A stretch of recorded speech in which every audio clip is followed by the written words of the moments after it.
contact support, left support.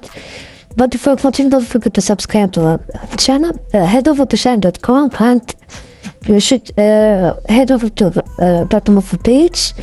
You'll find here some information to contact Chime.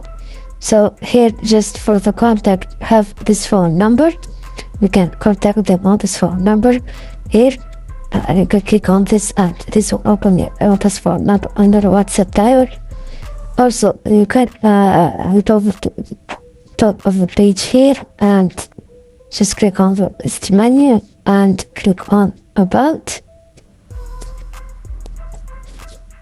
And here you have some pages you can visit. So newsroom or join to the community. But here, just let's get back to anytime support, anytime security or support. So you can have click on 24/7 support to get 24/7 live chat support.